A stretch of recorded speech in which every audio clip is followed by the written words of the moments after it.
देश के यशस्वी प्रधानमंत्री देश के नए संसद भवन का उद्घाटन कर रहे हैं। ये ऐतिहासिक क्षण है। ये कई पीढ़ियां इसको याद रखेंगी। एक ऐसा अवसर है जब हम देश की संसद के माध्यम से देश के लोकतंत्र का, देश की स्वाधीनता का, देश की एकता, अखंडता और संप्रभुता का सम्मान करते हैं। और संसद मात्र एक भवन नहीं है, ये लोकतंत्र का मंदिर है। 5 लाख से ज्यादा वीर वीरांगनाओं की शहादत की बदौलत जो हमने आज़ादी पाई, उस देश की आज़ादी का कोई सर्वोपरि सम्मान का कोई केंद्र है तो वो संसद है।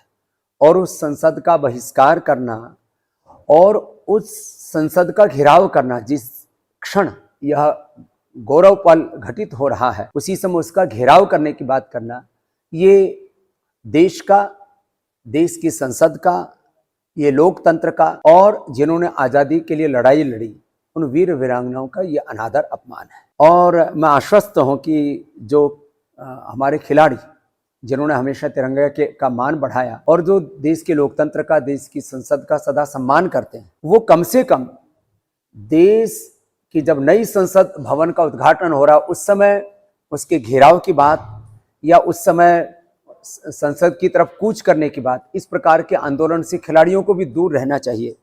और मैं आशा करता हूँ दूर रहेंगे। जो भी उनको आंदोलन करना है वो आगे पीछे करते हैं उसमें, क्योंकि देश के लोकतंत्र हमें आंदोलन करने का भी अधिकार देता है, देश की संसद, देश का संविधान भी हमें आज़ादी का अधिकार देता है। लेकिन जिस समय ये गौरवपूर्ण समय है, जिस समय उसका उद्घाटन हो रहा है, उस समय संसद भवन का घेराव, संसद की ओर पड़ाव या संसद का बहिष्कार, यह लोकतंत्र का, संविधान का, देश की आज़ादी का, अपने शहीदों का अपमान है।